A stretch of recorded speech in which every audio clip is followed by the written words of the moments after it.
Chemistry classes for class 12।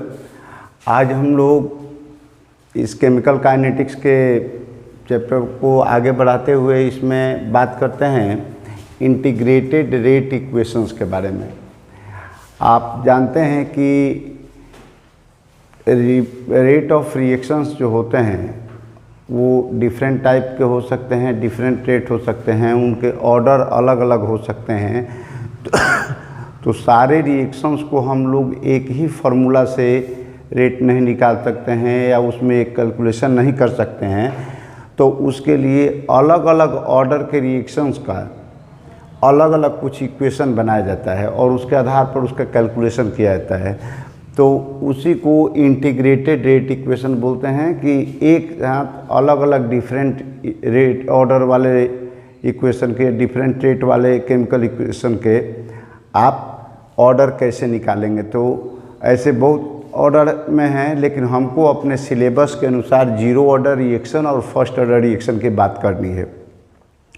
तो पहले हम लोग जीरो ऑर्डर रिएक्शन के बारे में देखेंगे, उसके बाद फर्स्ट ऑर्डर रिएक्शन के बारे में देखेंगे, फिर हाफ लाइफ देखेंगे, उसके बाद सीडो ऑर्डर और फर्स्ट रिएक्शन भी निकालेंगे, सीडो फर्स्ट ऑर्डर रिएक्शन का। तो पहले हम लोग बात करते हैं जीरो ऑर्डर रिएक्शन। तो जीरो ऑर्डर रिएक्शन किस रिएक्शन को बोलेंगे, तो डिफिनीशन है उसका कि zero order reaction means that the rate of reaction is proportional to zero power of the concentration of reactants। यानी कंसंट्रेशन के पावर को अगर जीरो लिखते हैं, जीरो दिया जाता है तो उस या जीरो होता है जिस रिएक्शन में, तो उस रिएक्शन को हम लोग जीरो ऑर्डर रिएक्शन कहते हैं। जनरली ये रिएक्शन ज़्यादातर नहीं होते हैं, कम होते हैं, अनकॉमन रिएक्शंस हैं। लेकिन कुछ एंजाइमेटिक रिएक्शन जो होते हैं या फिर अमोनिया का डिकम्पोजिशन प्लेटिनम प्लेट से करते हैं, फिर HI का डिकम्पोजिशन करते हैं गोल्ड के प्रेजेंस में, तो वैसे कुछ रिएक्शंस इसके एग्जाम्पल्स हैं। अब इसके मैकेनिज्म में देखते हैं, इसका कैलकुलेशन कैसे करेंगे। तो इसके लिए हम लोग देखते हैं, जैसे एक जनरल इक्वेशन को कंसीडर करते हैं, R gives P। R means reactants, P means product. तो कोई रिएक्टेंट है वो प्रोडक्ट दे रहा है। तो इसका रेट निकालने के लिए हम लोगों को पहले से पता है कि इसके रेट को हम लिखेंगे minus D molar concentration of R by dt। तो इक्वस टू, अब यहाँ पर K इंटू के आपका रेट कांस्टेंट हो गया, इंटू R जो मोलर कंसंट्रेशन है, डिफिनीशन के अनुसार रिएक्टेंट के मोलर कंसंट्रेशन का पावर आपको जीरो देना है, यानी K into molar concentration R का पावर हमने जीरो दिया। और आप जानते हैं कि कोई भी नॉन जीरो नंबर होता है, मोलर कंसंट्रेशन R जीरो हो नहीं सकता। और आप जानते हैं कि कोई भी नॉन जीरो नंबर का पावर अगर जीरो दिया जाए तो उसका वैल्यू 1 होता है। तो हम लोग लिख सकते हैं कि K इंटू 1, और K से 1 को मल्टीप्लाई करेंगे तो सीधे आपका K हो जाएगा। अब इसको सिंपल करते हैं तो यहाँ पर dr लिखते हैं, D molar concentration of R, तो ये माइनस dt इधर आकर मल्टीप्लाई करेगा, यानी हो जाएगा माइनस K इंटू dt। यहाँ तक कोई दिक्कत नहीं है। अब इसके बाद चूँकि इधर भी डेरिवेटिव है, इधर भी डेरिवेटिव है, चाहे इधर भी डिफरेंशियल है, इधर भी डिफरेंशियल है, हमको रिएक्शन पता करना है R के बारे में, तो हम लोग इसका इंटीग्रेशन कर सकते हैं। और इंटीग्रेशन जब दोनों साइड में करेंगे तो यहाँ पर variable molar concentration of R है और यहाँ पर T है, तो इसका हो जाएगा इंटीग्रेट करने पर सीधा molar concentration of R minus K है ही, dt का सीधा T हो जाएगा। अब प्लस में आप इंटीग्रल कांस्टेंट C चाहे I कुछ लगा सकते हैं, तो यहाँ पर I यूज कर दिया गया है, where I is the integral constant. Simple integration की तरह है। अब इसके बाद इसका लिमिट वैल्यू हम लेते हैं, तो जब रिएक्शन स्टार्ट होता है तो एकदम इनिशियल टाइम में जब T जीरो हो, तो उस कंडीशन में कंसंट्रेशन ऑफ रिएक्टेंट जो होता है उसको हम लोग यहाँ पर सबस्क्रिप्ट में लिख देते हैं कि कंसंट्रेशन ऑफ R नॉट या जीरो। तो where R nought is the initial concentration of the reactant. तो ये रिएक्टेंट का इनिशियल कंडीशन हो गया कब, जब T हमारा जीरो था।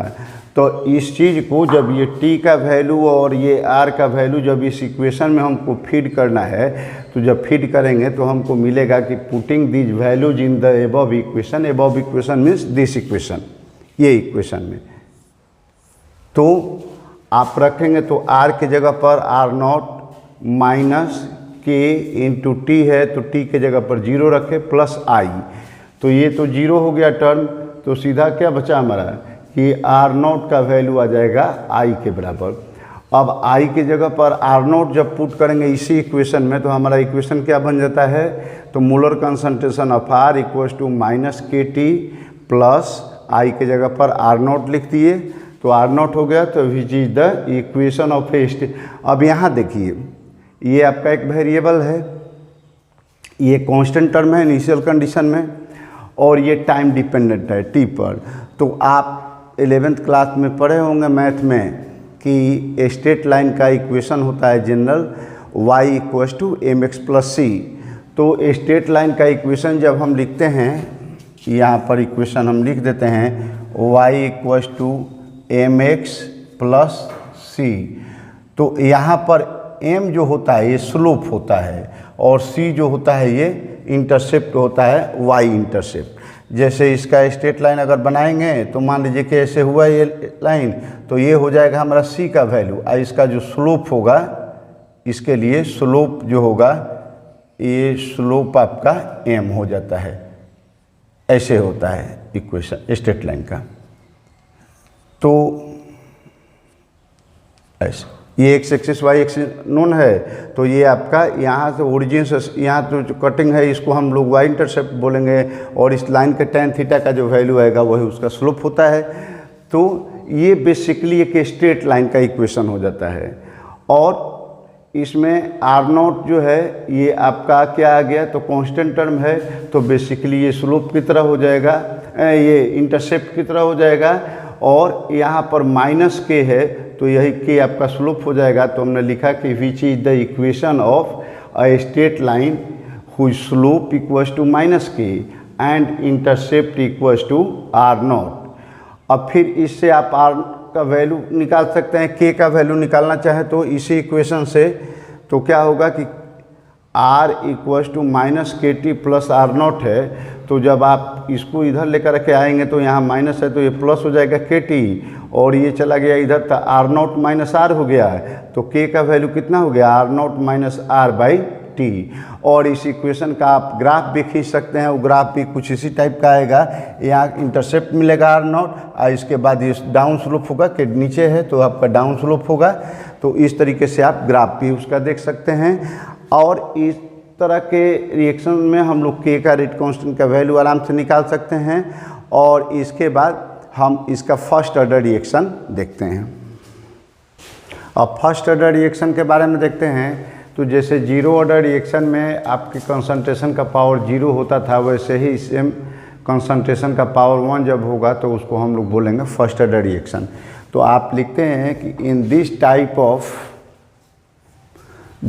Of reactions the rate of the reaction is proportional to first power of concentration of the reactant R के फर्स्ट पावर के रूप में होगा, जीरो ऑर्डर में उसका पावर 0 होगा।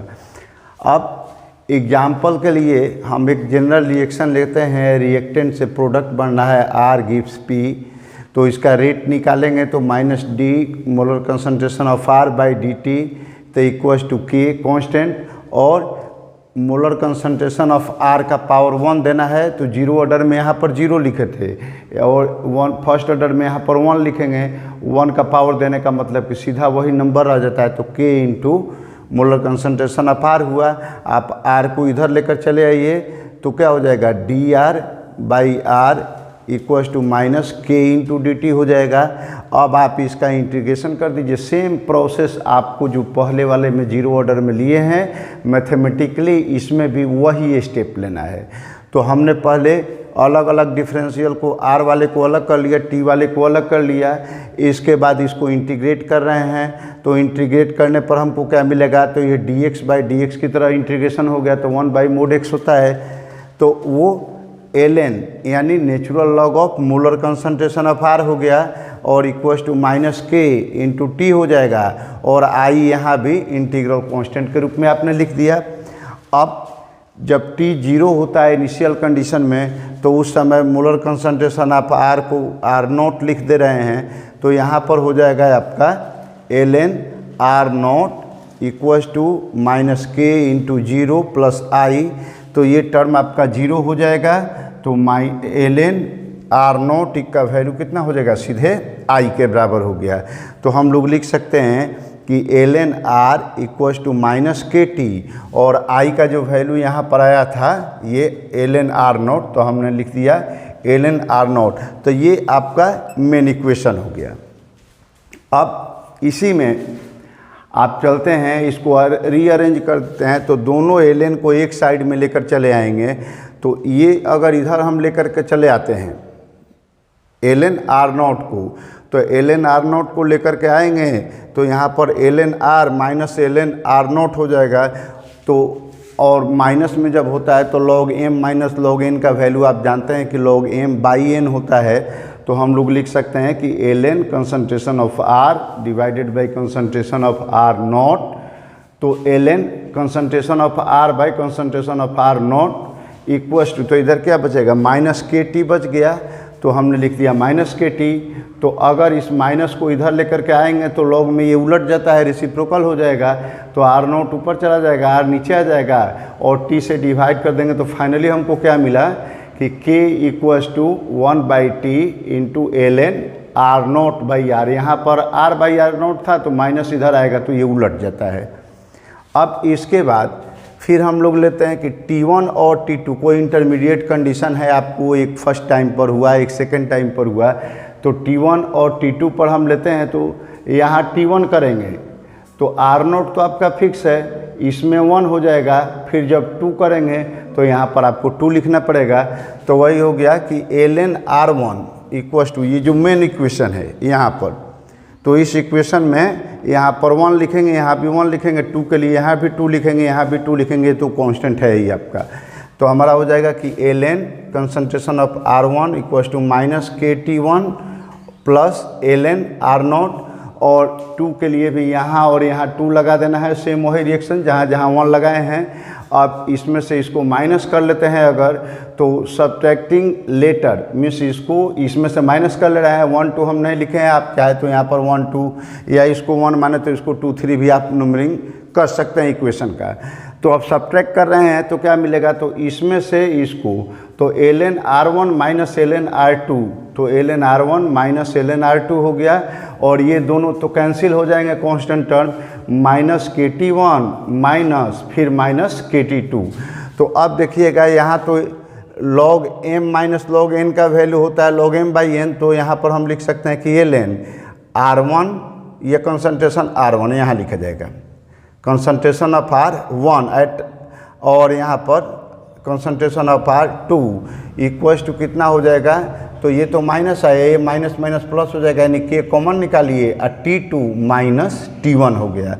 तो इस तरीके से k का वैल्यू कितना आ जाएगा, तो ये इसको डिवाइड कर देगा इस टर्म को, तो k equals to 1/T2 minus T1 into L N molar concentration of R one by molar concentration of R two आया।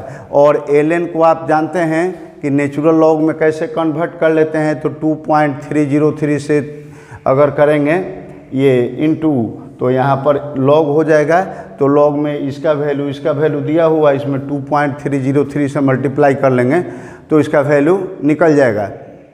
तो इस तरीके से हम लोग के का वैल्यू इसमें से निकाल सकते हैं। देखिए उसी हम लोग अभी के का वैल्यू निकाले थे, तो उसी में जो हमारा फाइंडिंग हुआ था कि L N R equals to minus के T plus L N R naught, इसी इक्वेशन को आप एक दूसरे फॉर्म में भी लिख सकते हैं कि अगर हम इसको लेफ्ट साइड में लेकर के जाते हैं तो ये प्लस है तो माइनस हो जाएगा, और L N R minus L N R naught हो जाएगा, और जानते हैं कि L N M minus L N N का वैल्यू होता है L N M by N. तो वैसे ही हम लिख सकते हैं कि L N R by L N R naught minus equals to हो जाएगा हमारा माइनस के टी। अब दोनों साइड में अगर हम लोग एंटी लॉग ले लेते हैं, बेसिकली इसको ई के पावर के रूप में भी अगर लिखना चाहते हैं तो आप लिख सकते हैं। तो यहाँ पर अगर इसका एंटी लॉग ले लिया जाए तो उस कंडीशन में सॉल्व करने पर आपका आ जाएगा मोड R equals to R naught into E to the power minus के टी। इसको समझने के लिए आप समझ सकते हैं कि जैसे यहाँ पर एल है तो ई का पावर इतना देने पर आपका आएगा, बेसिकली आप यहाँ पर देख सकते हैं, इसी से हम लोग लिख सकते हैं कि R by R not equals to E to the power minus के टी हो जाएगा। और जब इसको इंटू करेंगे तो हो जाएगा हमारा R equals to R naught into E to the power minus के टी। यही चीज़ यहाँ पर लिखा गया है। तो अब हम लोग इसको लिख सकते हैं, तो एक हमारा फॉर्म ये हो गया उसी इक्वेशन का, इसी इक्वेशन का एक दूसरा फॉर्म हमारा ये भी हो सकता है ई के पावर में। फिर हम लोग लिख सकते हैं इसी इक्वेशन को, यहाँ से जो हमारा इक्वेशन मिला है, तो आप जानते हैं कि माइनस को अगर इधर ले जाएंगे तो ये उल्टा हो जाएगा, यानी आर नॉट ऊपर चला जाएगा, आर नीचे आ जाएगा, तो के टी का वैल्यू हमारा हो जाएगा L N R naught by R. और तब के का वैल्यू आप डायरेक्ट क्या लिख सकते हैं कि K equals to 1/t into L N R naught by R. और एल एन को आप जानते हैं कि जनरल लॉग बेस 10 में कन्वर्ट करना है तो 2.303 से मल्टीप्लाई करना होता है, तो हम लोग लिख सकते हैं कि 2.303/t into log R naught by R. तो ये भी एक फॉर्म हो गया। या फिर इसी इक्वेशन को हम लोग ये इधर आने देते हैं एक साइड में और इसको लेकर के यहाँ चले जाएंगे तो क्या हो जाएगा, log R naught by R का वैल्यू हो जाएगा के टी बाई 2.303। तो ये और ये दोनों एक ही चीज़ है। इसी इक्वेशन को हम लोग ऐसे भी लिख सकते हैं और सेम यही इक्वेशन यहाँ पर जनरल लॉग में 2.303 से मल्टीप्लाई करके लॉग के टर्म में लिख सकते हैं। तो बेसिकली ये तीनों बात एक ही है। अब इसका अगर हम लोग इस इक्वेशन को हम थोड़ा सा सोचते हैं और इस इक्वेशन को सोचते हैं, तो यहाँ पर हमको जो इक्वेशन मिल रहा है ये पहला वाला इक्वेशन, और इसके बाद एक ये इक्वेशन मिल रहा है, तो इसका अगर हम लोग ग्राफ बनाएं तो पहले देखिए कि किस टाइप का है। तो एल एन आर एक वेरिएबल है और ये टी पर डिपेंड कर रहा है, तो टी भी यहाँ वेरिएबल हो गया, के माइनस के कांस्टेंट है, और ये एल एन आर नोट आपका कांस्टेंट टर्म हो गया। तो अगर इसको हम लोग वाई मान लेते हैं, ये m into x plus c के रूप में, यानी y equals to m x plus c के रूप में आ जाएगा equation, y equals to m x plus c के रूप में आ जाएगा, जो जनरल इक्वेशन होता है स्ट्रेट लाइन का। तो इसमें ये एम के जगह पर क्या आया है, माइनस के, और सी के जगह पर ये आया है, यानी ये वाई एक्सिस पर ये इंटरसेप्ट बनाएगा और एम आपका स्लोप का वैल्यू होगा माइनस के बराबर। तो जब के का वैल्यू निकालना चाहेंगे तो क्या कहेंगे, माइनस एम, यानी निगेटिव ऑफ स्लोप। तो निगेटिव स्लोप मतलब डाउन करेगा वहाँ पर। तो अब इसका अगर हम लोग ग्राफ बनाते हैं तो देखिए यहाँ पर फर्स्ट ग्राफ जो बनाया गया है, तो एल एन आर, इसमें वेरिएबल है एल एन आर, और यहाँ पर टी, तो एक्स एक्सिस के जगह पर टी और वाई एक्सिस के जगह पर एल एन आर लेकर के जब आप ग्राफ बनाएंगे तो इंटरसेप्ट जो मिलेगा एल एन आर नॉट के बराबर मिलेगा यहाँ पर। और यही चीज़ जीरो ऑर्डर में भी सेम यही ग्राफ होता था, इसमें यहाँ पर आर नॉट होता था और यहाँ पर के इक्वल्स टू माइनस स्लोप होता था। सेम ग्राफ रहेगा अगर ग्राफ इतना हो जीरो ऑर्डर का। फर्स्ट ऑर्डर में आएगा तो यहाँ पर एल एन आर नॉट इसका कांस्टेंट हो जाएगा, यहाँ पर इंटरसेप्ट हो जाएगा, और ये के का वैल्यू माइनस स्लोप के बराबर आ गया इस इक्वेशन के लिए। अगर इसी इक्वेशन को हम लोग जनरल लॉग बेस 10 में कन्वर्ट कर दिए हैं और हमारा ये आया है, तो फिर यहाँ तो ये फिक्स है और ये वेरिएबल हो गया आपका, तो इसको आप y कंसीडर कर सकते हैं, और t आपका वेरिएबल है इधर, तो x की तरह हो जाएगा, और k बाई 2.303 आपका m के जगह हो गया, और c इसमें कांस्टेंट टर्म नहीं है। तो अब इसका अगर हम लोग ग्राफ खींचते हैं तो वही हमने लिखा है कि the slope of the graph between log R naught by R and चाहे वर्सेज t, तो हमारा कितना होगा स्लोप, तो k बाई 2.303। इसका भी ग्राफ यहाँ पर ड्रॉ किया गया, जैसे log R naught by R और इधर t इंडिकेट करके जब ग्राफ खींचेंगे इसका तो स्ट्रेट लाइन जाएगा, क्योंकि ये भी इक्वेशन स्ट्रेट लाइन का है, और उसका स्लोप कितने के बराबर होगा, तो K/2.303 के बराबर होगा। तो स्लोप इक्वल्स टू K/2.303 हो गया। अब ये गैसियस इक्वेशन के बारे में, गैसियस रिएक्शन के बारे में देखते हैं कि अगर फर्स्ट ऑर्डर का ही रिएक्शन हो रहा है लेकिन उसमें रिएक्टेंट्स और प्रोडक्ट दोनों गैसियस फेज में हैं तो क्या होता है। तो चूँकि आप जानते हैं ये कंसंट्रेशन की बात जो आती है ये नॉन गैसियस फेज के रिएक्शन में आती है, और जब गैसियस फेज में रिएक्शन होता है बेसिकली ये लिक्विड कंसंट्रेशन में आता है, और जब गैसियस फेज की बात आती है तो वहाँ पर हम लोग ATM के टर्म में करते हैं। तो इसके लिए हम लोग डिराइव कर लेते हैं कि for a typical first order gas phase reaction, जैसे रिएक्शन आपका है A गैस है, इसके डिकम्पोजिशन से B और C दो गैसें बन रही हैं। तो मान लिया कि टाइम t पर जब 0 हो इनिशियल कंडीशन में तो इसका प्रेशर था PI, initial pressure ATM PI ATM, और ये नहीं बनी थी तो इसका 0 ATM और इसका 0 ATM। तो टोटल प्रेशर कितना हो गया हमारा PI के बराबर हो गया, यानी PI एटमॉस्फेरिक प्रेशर के बराबर हो गया। लेकिन जब टाइम t पर आपने रिएक्शन कराना, इनिशियल प्रेशर जो भी दिए हैं आप, एटमॉस्फेरिक भी हो सकता है अदर भी हो सकता है, अब फिर टाइम t पर चल रहे हैं, कुछ टाइम बीतने पर आपका जो रिएक्शन कंटिन्यू किया था तो उस समय मान लिया कि आपका A के प्रेशर में x ATM की कमी हो गई। टाइम t में A के प्रेशर में x ATM की कमी हुई तो इसका प्रेशर कितना बन गया, तो PI-x हो गया। और यहाँ भी 1 मोल था, यहाँ भी 1 मोल था, यहाँ भी 1 मोल था, तो अगर इसमें x की कमी होगी तो ये भी x ATM बनेगा और ये भी x ATM बनेगा। तो इस कंडीशन में अब ये टोटल प्रेशर कितना हो गया, तो clearly PT final time t पर टोटल प्रेशर कितना हो गया, तो इसमें तो PI था केवल, और यहाँ पर इसको और इसको जोड़ेंगे तो PI-x प्लस x, तो एक x और एक x कैंसिल हो जाएंगे, तो फाइनली बचेगा PI प्लस x। और तब इसका x का वैल्यू निकालना चाहेंगे तो क्या करेंगे, PI को इधर लाएंगे, यानी PT माइनस PI लिख सकते हैं। तो जब PT माइनस PI लिख सकते हैं तो एटमॉस्फेरिक प्रेशर हमारा उस समय कितना होगा, तो PA इक्वल्स टू PI-x हो गया। तो PI-x हुआ तो PI माइनस PT और माइनस PI, ये x का वैल्यू यहाँ पर फिट करेंगे तो ये साइन बदलेगा तो ये प्लस हो जाएगा, तो PI और PI मिलकर के 2PI माइनस PT हो जाएगा। इसको आप ब्रैकेट में लिख सकते हैं।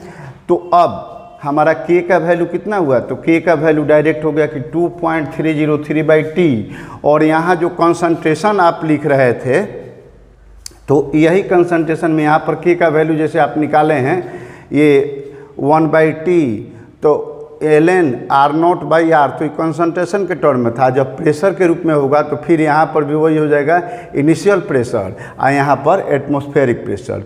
तो यहाँ पर हम लिख सकते हैं कि K equals to 1/T into ln PI/PA, और PI का अब इसको लॉग में कन्वर्ट करेंगे इसमें, तो 2.303/T इंटू लॉग, और यहाँ पर आप लिख सकते हैं PI, तो PI का तो हमारा PI रह गया और नीचे PA हो गया आपका एटमॉस्फेरिक प्रेशर। तो इस कंडीशन में PA का वैल्यू जो हमने निकाले हैं 2PI माइनस PT, तो हम इसी इक्वेशन को लिख सकते हैं कि 2.303/T into log PI divided by 2PI minus PT। तो इस तरीके से एटमॉस्फेरिक गैसियस कंडीशन में K निकालने का यह तरीका हो गया। और जब लिक्विड फॉर्म में रिएक्शन हो रहा है तो उस कंडीशन में आपके पहले वाले में निकाल चुके हैं, और दोनों कंसंट्रेशन का ग्राफ क्या होगा, और इसी ग्राफ के माध्यम से आप जीरो ऑर्डर का भी ग्राफ समझ चुके हैं, वहाँ भी हम लोग बता दिए हैं। अब इसके कुछ जनरल एग्जाम्पल्स देते हैं। तो इसमें जैसे hydrogenation of ethene gas, ethene gas का हाइड्रोजिनेशन करते हैं इथाइन का चाहे इथीन का, तो वहाँ पर इथीन का जो हम लोग बनाते हैं तो आपका फर्स्ट ऑर्डर रिएक्शन हो जाता है हाइड्रोजिनेशन वाला। और इसके अलावे जितने भी रेडियो एक्टिव डिकेज होते हैं उनका रिएक्शन भी फर्स्ट ऑर्डर रिएक्शन में आता है। N2O5 या N2O का रिएक्शन भी आपका डिकम्पोजिशन होता है, वो भी फर्स्ट ऑर्डर में। कुछ एग्जांपल्स हैं, आप बुक से भी याद कर सकते हैं इसको। टॉपिक में के निकालने का क्वेश्चन यही था। अब इसके बाद अगले टॉपिक पर आते हैं।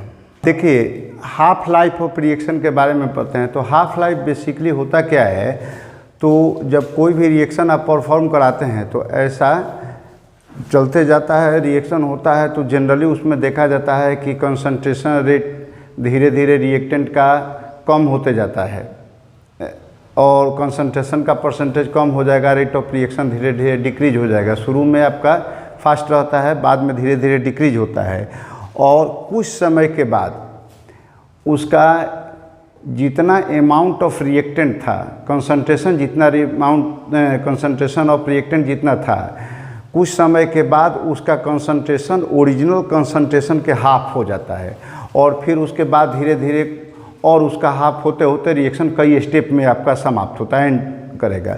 तो उस कंडीशन में हम लोग निकालना चाहते हैं कि हाफ कितने समय में होगा। तो यहाँ पर हाफ लाइफ की जो बात करते हैं तो हाफ लाइफ ऑफ रिएक्शन क्या है, तो half life reaction is the time taken by the reaction in which the concentration of reactant become half to its initial concentration। Okay, तो अब हम लोग दो ऑर्डर के रिएक्शन की बात किए हैं जनरली, जीरो ऑर्डर और फर्स्ट ऑर्डर। तो दोनों ऑर्डर के रिएक्शन में हम लोग निकालते हैं कि टी हाफ कितना होता है, कैसे निकलता है। तो आप जानते हैं कि किसी भी जीरो ऑर्डर रिएक्शन के लिए रेट कांस्टेंट कितना होगा, तो के का वैल्यू तो यही ना होता है कि इनिशियल रेट जितना है कंसंट्रेशन उसका रिएक्टेंट का माइनस जितने टाइम पर है आप निकालना चाहते हैं, बाई में टी कर दीजिए, कंसंट्रेशन का डिक्रीज बाई टाइम टेकन, तो ये रेट कांस्टेंट हो गया आपका। तो K equals to R0 minus R by T हो गया। अब जब टाइम को टी हाफ हम रख रहे हैं, यानी जब कंसंट्रेशन आपका आधा हो जा रहा है, तो एट टाइम टी हाफ आपका R कितना हो जाएगा, तो R का वैल्यू भी हाफ हो जाएगा, क्योंकि डिफिनीशन से हम लोग टी हाफ उसी टाइम को ले रहे हैं जहाँ पर आपका R का वैल्यू R0 के वैल्यू के हाफ हो जाता है। तो इसलिए T equals to T half पर R का वैल्यू हो जाएगा half of initial concentration of reactant. तो अब इसी टाइम पर इसका हम लोग K निकालना चाहें तो कैसे निकालेंगे, तो बहुत सिंपल सी बात है कि K के जगह पर K लिखे, R0 के जगह पर R0 लिखे, जहाँ पर R लिख रहे थे वहाँ पर हाफ R0 लिखेंगे, बाई में T के जगह पर टी हाफ लिख दिए। अब R0 में से हाफ R0 घटाएंगे तो हाफ R0 बचेगा, यानी R0 बाई 2 बचेगा, और टी हाफ यहाँ आप लिख दिए। तो अगर इस टी हाफ को इधर लेकर के जाएंगे, हमको निकालना है टी हाफ, तो टी हाफ यहाँ लेकर के आते हैं तो क्या बचेगा, R0 बाई 2 इंटू ये K आ जाएगा। तो T half equals to R0 by 2K हो गया। तो ये इस फार्मूला से आप निकाल सकते हैं। अब यहाँ आप क्या देख रहे हैं, इसका वेरिएशन कैसे हो रहा है, तो देख रहे हैं कि कोई जीरो ऑर्डर का रिएक्शन है तो इसमें हाफ लाइफ जो है वो किस किस पर डिपेंड करता है या उसका वेरिएशन कैसे होता है, तो वो इनिशियल कंसंट्रेशन के डायरेक्टली प्रोपोर्शनल है। टी हाफ जो है वो इनिशियल कंसंट्रेशन के डायरेक्टली प्रोपोर्शनल है और के यानी रेट कांस्टेंट के इन्वर्सली प्रोपोर्शनल है।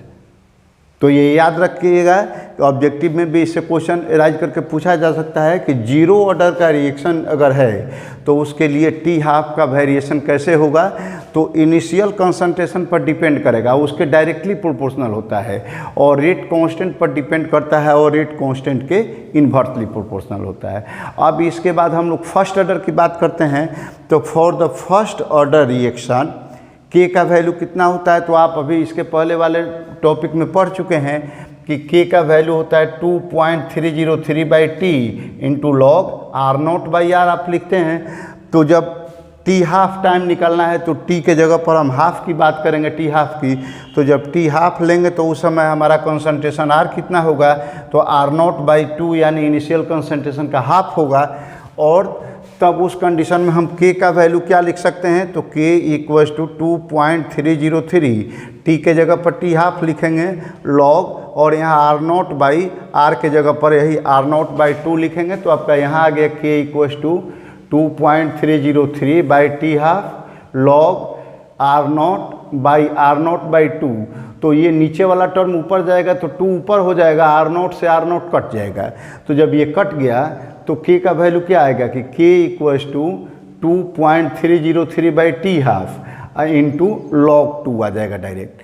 तो जब log 2 आता है तो log 2 का हम लोग टेबल से वैल्यू देखते हैं तो ये आता है 0.3010।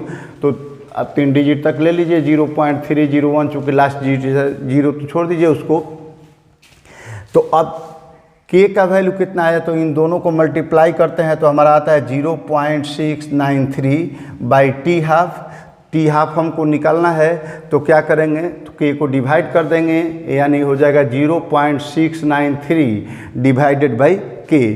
तो इसमें हमने क्या देखा कि फर्स्ट ऑर्डर का अगर रिएक्शन है, जैसे जीरो ऑर्डर का रिएक्शन था तो ये initial molar concentration of reactant पर डिपेंड कर रहा था, उसके डायरेक्टली प्रोपोर्शनल था। यानी कंसंट्रेशन ज़्यादा होगा तो टी हाफ भी ज़्यादा होगा, कंसंट्रेशन कम होगा तो टी हाफ भी कम होगा। और इसमें फर्स्ट ऑर्डर के रिएक्शन में हम क्या देख रहे हैं कि ये जो एक्सप्रेशन हमारा आ रहा है टी हाफ का, इसमें आर नोट का कहीं जिक्र नहीं है, आर नोट कहीं नहीं लिखा गया है क्योंकि यहाँ पर कैंसिल हो गया था। तो जब आर नोट नहीं आया है तो इसका मतलब क्या हुआ कि T half for the first reaction is independent of initial concentration of reactants. तो उससे वो फ्री हो गया, इंडिपेंडेंट हो गया, और डिपेंड करता है किस पर, के पर। तो यहाँ भी के का इन्वर्सली प्रोपोर्शनल था और इसमें भी के का इन्वर्सली प्रोपोर्शनल था। तो टॉपिक हमारा यहीं तक है, लेकिन एक और बात इससे रिलेटेड है, वो भी आप जान लीजिए कि अगर किसी भी nth ऑर्डर का रिएक्शन अगर हो तो उसके टी हाफ की बात करें तो the T half of a reaction with nth order is T half proportional to 1 by K का तो होता ही है, और यहाँ पर हो जाएगा कि ये प्रोपोर्शनल होता है, इन्वर्सली प्रोपोर्शनल हो जाएगा आर नॉट का पावर n-1 के, यानी T half varies as 1 by R naught to the power n-1 के। जितना ऑर्डर होगा उससे एक कम होगा। तो इस तरीके से भी अगर आप इसको चेक करेंगे, इस डायरेक्ट फार्मूला पर जनरलाइज फार्मूला हो गया ये, तो यहाँ जीरो के लिए चेक करेंगे तो nth ऑर्डर के जगह पर जीरो करेंगे तो ये क्या हो गया हमारा 0-1 यानी 1 बाई -1। तो नीचे -1 है जाएगा, ऊपर तो प्लस हो जाएगा पावर, यानी आर नॉट के डायरेक्टली प्रोपोर्शनल होगा। यहाँ भी वही चीज़ आया हुआ था। उसी तरीके से अगर हम फर्स्ट ऑर्डर रिएक्शन की बात करें तो n के जगह पर 1 रखेंगे तो 1 - 1 0, और इस टर्म का पावर जब 0 होगा तो 1 आ गया वैल्यू, तो 1 बाई 1 यानी आर नॉट से कोई मतलब नहीं रखेगा। तो के पर डिपेंड करता है, के तो रहेगा ही सब में इन्वर्सली प्रोपोर्शनल में। इसके बाद अब कोई जनरल फर्स्ट ऑर्डर का कोई रिएक्शन है तो उसके लिए जनरली n के टर्म में, अमाउंट के टर्म में भी हम लोग लिख सकते हैं कि n equals to n0 into 1/2 to the power n होता है, और इसमें n0 आपका initial amount of reactant, n equals to time t पर आपका reactant, n equals to amount of reactant left after time t time के बाद कितना बच गया वो हो गया आपका n, और ये स्मॉल n क्या है तो total time by half time या हाफ लाइफ टाइम। तो इस तरीके से आप ये half life of A reaction के बारे में टॉपिक को पूरा किए। अब इसके बाद एक स्यूडो फर्स्ट ऑर्डर रिएक्शन का छोटा सा टॉपिक है, हम लोग देख लेते हैं इस वीडियो में, उसके बाद कंक्लूड करेंगे।